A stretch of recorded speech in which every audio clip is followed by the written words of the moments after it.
Hey guys, Dev with Crime Hive, back with another episode of the Letecia Stauch case. I know I've been saying her name wrong, and I've heard so many different variations of it, but we're going to go with Stauch. So anyway, this is really focused on how her interview went wildly wrong with investigators. And so we're going to talk about this. We're going to look at the affidavit to discuss what she did during this interview and just how bizarre and how strange all of this went down. So looking at the affidavit right here, I'm just going to narrow this down. You see that the interview takes place January 29th, 2020.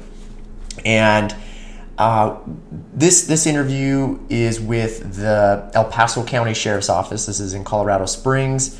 And Leticia voluntarily comes in. Now, talking about voluntarily coming into an interview, first of all, I would always recommend that you have an attorney, consult with an attorney before you ever meet with police or speak with police. And it's not to go against police. It's just that's just the smart thing to do, because even an innocent person can get jammed up in a situation with police, and it's extremely smart to just consult with an attorney. So going back to this right here. So she voluntarily comes in and she does this interview, which is of course audio and video recorded. So typically in an interview room, you're going to have an investigator that's sitting in the room with the potential suspect, so with Leticia, and then you've got somebody that's analyzing the video, watching all the small body language and looking for Leticia's reactions to questions. And there's a lot of nonverbal communication going on that another investigator is typically looking at, or it's recorded and they're analyzing that video afterwards. So they have got plenty of time to analyze this information. And that's why it's extremely smart to consult an attorney before you ever just voluntarily give out information. But she does. And so when she shows up on January 29th, she's supposed to show up at 10 a.m. She doesn't arrive till noon. That's a red flag for investigators right there. She's showing up late.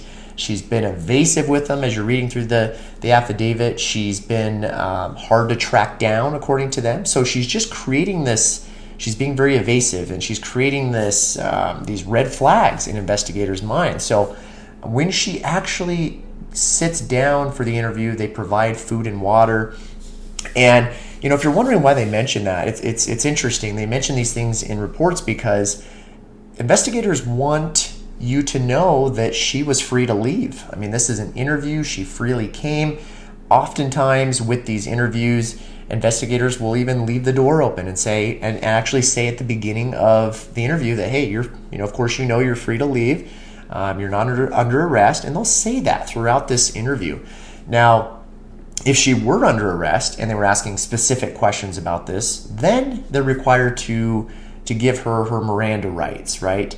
The rights that you need to be given, and they didn't need to give her that because she wasn't under arrest. Now, interestingly, through this interview, if she says enough information that satisfies probable cause for investigators to make an arrest, they're going to make an arrest, and it's going to be right there, even though she voluntarily came in. So going back to this interview, she brings notebook paper with her that contains notes, and immediately investigators think that's really strange. It's really rare for someone to bring notes to an interview. I mean, these detectives have been around for a long time. They've taken courses, course after course on interrogation and interviews and body language, and they've interviewed hundreds of people, so they notice these little things that stick out. They've done it for a long time, so things like this start to stick out.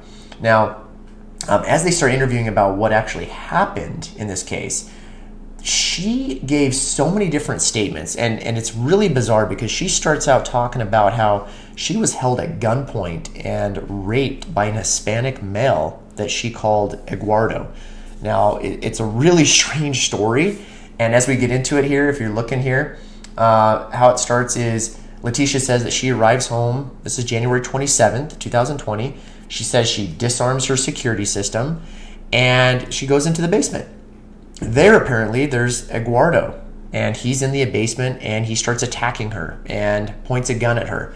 Now it gets really weird because while apparently Eduardo is holding her at gunpoint, she's apparently allowed to go upstairs and greet her stepdaughter, Lena, who just arrives home from school. And then apparently she lets Lena go out and ride her bike. This is between 15:30 and 16:30 hours.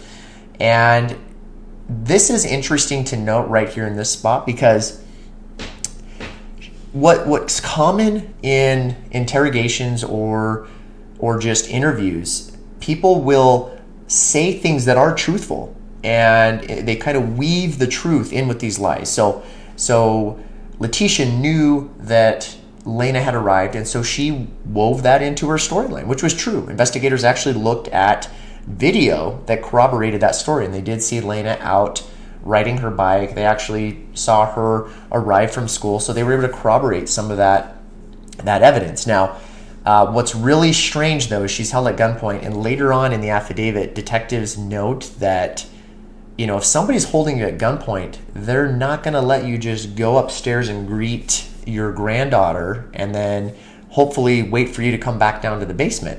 So Leticia apparently goes back down to the basement, where she is apparently attacked again. She is vaginally penetrated for an hour, apparently, and she believes that she hit her head and may have blacked out. So just a weird story that she's going with here. And then investigators, of course, they look at all these statements, and they try to determine, is it true or is it not true. So they look at her head. They don't see any injuries on her head. Little things like that start to add up, which causes the totality of this case and gives them the evidence they need to make an arrest. So as you go through the case again, she talks about how during this attack, somehow Gannon notices this going on. Poor Gannon's jumping on Eduardo's back, according to Leticia, and then Eduardo throws Gannon off and holds a gun to Gannon and demands a suitcase. Leticia apparently gives him a brown suitcase and a cardboard box. Now, interestingly, that was the suitcase that Gannon was located in. So again, she's weaving these lies in to distance herself from the case, even though she is involved. And so you're starting to see these things come out in the case. What do you guys think of that so far? All right, what are your guys' thoughts on this crazy story that she's coming up with? And we'll go a little bit deeper into this before we end the video. If you guys like this, again, subscribe to my channel. I've got a Facebook group, Crime Hive, as well. You guys can find me on there. But going back to the case here, she then claims that after she gives him the suitcase, she gets sexually assaulted again, and she blacks out again. So this is where she doesn't know the whole story. She doesn't even know how to continue this lie, which, going over here, as I was reading a different article, and it's just proven that lying takes more brain power than telling the truth. And so, you're wired to tell the truth. And so when you're trying to think of a lie, it's harder to think of those lies and then to keep it straight and to keep concocting different lies or lies that continue on with that story, especially when everything's documented nowadays, recorded. It's going to get you caught up. So anyway, going back to this right here, after this part of the story, she says that Gannon was kidnapped, right? And so he takes Gannon and leaves. Now, what's weird is, right here in the story, in the affidavit, that police are saying that any reasonable person would have immediately called 911 to report this home invasion, rape, and kidnapping of Gannon, right? Which didn't happen. But what I agree with here is that, yes, if your child is kidnapped, you're calling police right away. You want this person found that just took your child. Now, the part that I may not agree with so much is the rape part, the sexual assault part. It is common for women to not report those types of crimes right away, if not ever, and that's just proven. If you look at a lot of cases, there's a lot of sexual assault cases where a victim will eventually come forward, still doesn't want to be identified. The test kit, that rape test kit, is sitting in evidence and has never been tested because the case hasn't gone forward. The victim is too scared or often traumatized to go forward.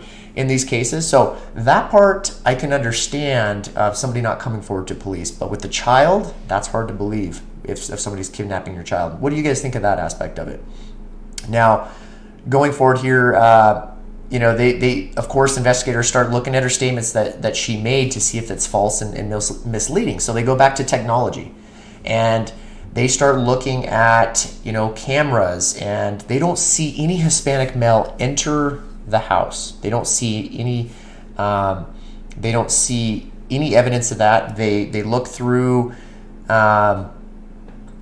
Let's see, where was I here? So they realized that Leticia didn't want to have a SANE exam, which I just talked about, right? That's actually common for people to not want to give a rape kit and go through that testing. So this is where her story gets a little weird. Again, she says how she meets Eduardo, and this is January 26, 2020, the day before Gannon's murder. She claims that Gannon knocked over this candle and caused the carpet to burn. And then, so she starts driving around the neighborhood randomly, and she finds Eduardo, who's working on a house, and she asks him if he can fix the carpet. So she says that Eduardo agrees. She provides him the garage door code, and he agrees to repair the carpet. And so she's, again, taking blame out and putting somebody else in this picture to take blame for murdering Gannon. Again, it's a really sad case, really sad story, of course, with Gannon being murdered by Leticia. And as you go through the statements again here, just wanted to point out a couple more things here. They looked through the video footage with ADT. So they actually looked at the ADT security system, and they noticed that during this time, while Leticia was in the basement, they noticed that the back door was apparently was closing and opening several times. And so they found that odd when they looked at the ADT records. And then what was also really strange is during this incident of the alleged rape, they noticed through phone records that Leticia's sending messages, outgoing phone calls. She's talking about purchasing a new set of headphones for Albert.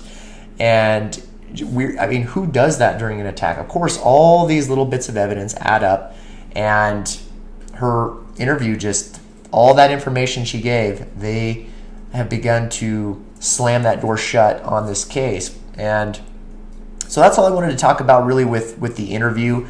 The last part I'll mention here that was just really strange, I noticed, was towards the end of the interview, Leticia wanted to leave. And so what she does is she all of a sudden claims that she's having chest pain and shortness of breath. And so she requests medical assistance. Now, that's pretty common too. When people they know they're stuck, they feel like maybe they're trapped, they need out of the situation. She may have thought she was going to be arrested, so she claims that she's all of a sudden having these medical issues. She goes to the hospital and all of a sudden is magically fine. I might point out though too that while she was in the ambulance, they mentioned that the ambulance did have a recording in there. So if she's talking to anybody, even if it's not law enforcement, they're still recording in the ambulance, and that evidence could potentially be used against her as well. But she shows up at the hospital. She basically calls somebody, and an unknown person picks her up from the hospital, and she leaves while they were actually trying to obtain a warrant. So police were trying to obtain a warrant while this happened, and she left before they were able to arrest her or have her go back to the police station for more of this interview. But she had apparently got spooked and she ran off. So what are your guys' thoughts on that? I definitely went through a lot of the affidavit today. This video is a little bit longer. Let me know what you think of it. Leave your comments below if you liked it. Definitely going to be coming out with more with this case and other cases if you check my YouTube channel that I've been following up on as well. Again, this is Dev with Crime Hive. You guys take care. We'll see you in another video.